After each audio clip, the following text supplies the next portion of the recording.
Sometimes, a story doesn't start with a bang. It starts with silence. An old man sitting by a woman's side in a quiet nursing home, reading a story from a notebook that looks older than time itself. His voice trembles a little, but there's something about it, warmth, devotion, a sense that every word he reads means something deeply personal. And as he begins to read, the world around us fades away, and we find ourselves somewhere else.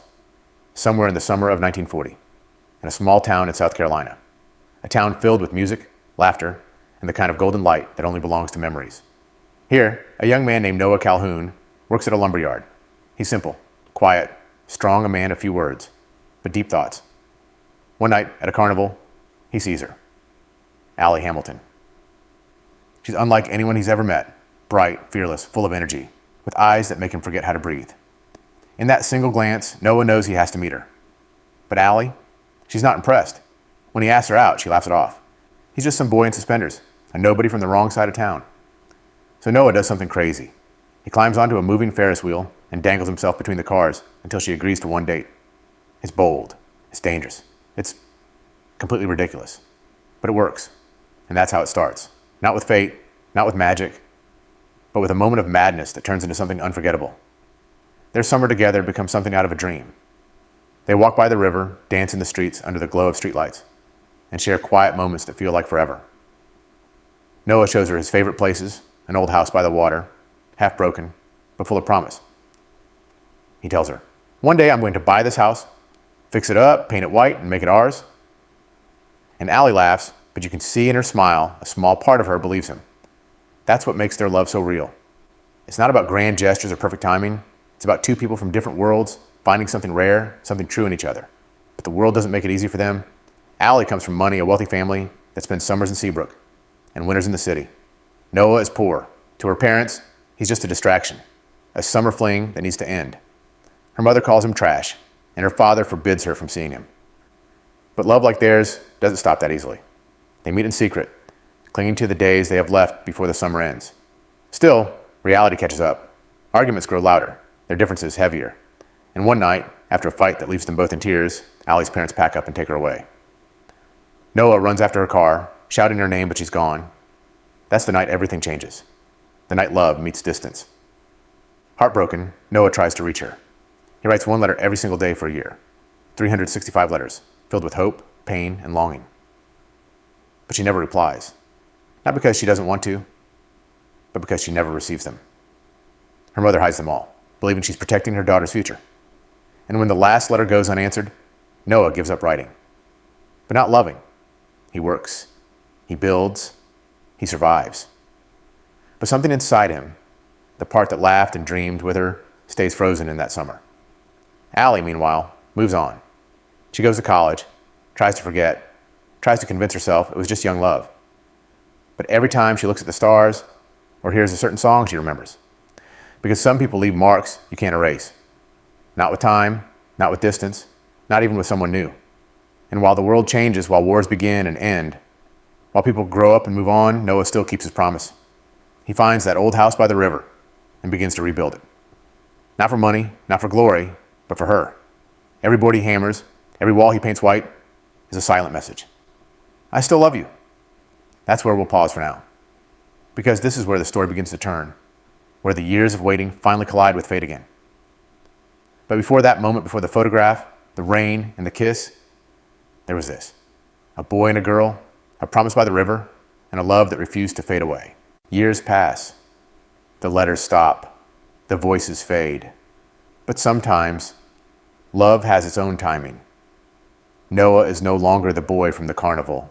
He's older now, quieter, stronger. He went to war, came back, and lost people along the way. But he never lost that memory of her laughter, her voice, the way she looked at him by the river. And one day, as if destiny wanted to remind him, he sees her again. Not in person, but in a newspaper. A photo of him standing in front of the White House he promised to rebuild. The house he built for her. Allie sees that photo too. By now she's engaged to another man, Lon, a handsome, wealthy soldier who loves her deeply. Her life looks perfect. But the moment she sees that photo, something inside her breaks loose. All those feelings she buried start rushing back. And she realizes she can't get married, not without seeing Noah one last time. So she drives to Seabrook. When she arrives, Noah is standing on the porch of that same house. He doesn't say much, just looks at her, like she's a dream that came true again. At first, their reunion is awkward. Years of silence sit between them like ghosts. They talk, they laugh nervously, and he invites her to stay for dinner. And then something happens. The moment they're alone, the connection, the fire comes back. Not new, not forced, but familiar. Like breathing, after holding your breath for years. He takes her out in a boat, across the same river they once walked by as kids. The sky turns gray. Rain begins to fall softly at first, then harder, like the heavens themselves are reliving their story. And that's when it happens. That moment that became one of cinema's most unforgettable scenes. Standing in the pouring rain, soaked, shaking, furious, and heartbroken, Allie yells, "Why didn't you write me? Why?" And Noah answers, "I wrote you every day for a year." And you can feel it every word, every heartbreak, every tear from those lost years. Then silence, and finally the kiss. A kiss that isn't about passion, but about everything they went through just to find each other again. Days pass. Allie spends more time at the house, and suddenly it feels like no time has passed at all. They laugh, they rebuild memories, and she realizes the truth that her heart never left this place. But reality finds them again. Lon, her fiancé, waits for her. Her parents disapprove again. She's torn between two lives, one safe, perfect, and predictable, and one wild, uncertain, but real. Her mother visits Noah's house and gives Allie something. The box of all the letters Noah wrote. Every single one she'd hidden all those years ago. Allie breaks down. It wasn't that he didn't love her. It was that the world didn't let her know he did. That night, she has to choose. She drives to Noah's house, trembling, crying, unsure. And when he opens the door, she asks, "What do you want from me?" And he says something that defines their entire love story. "I want all of you. Forever. You and me, every day. It's not poetry. It's not perfect. It's real." And she stays. Because sometimes love isn't about logic. It's about knowing deep down that you've already found home. Then we return to the nursing home. The old man closes the notebook.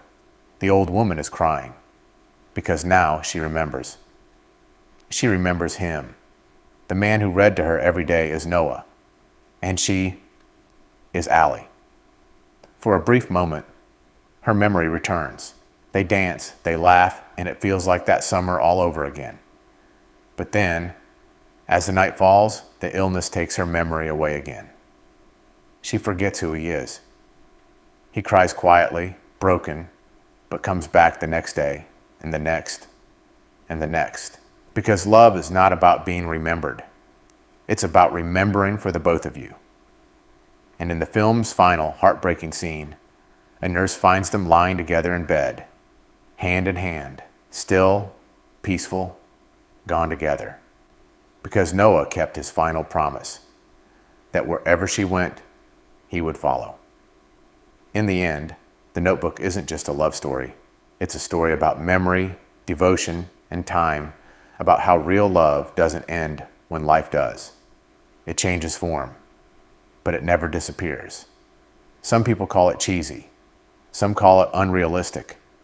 But maybe that's just because they've never had a love worth waiting a lifetime for. It wasn't over. It still isn't over. That line wasn't just for Allie. It was for everyone who's ever loved someone so deeply that no amount of time could erase it.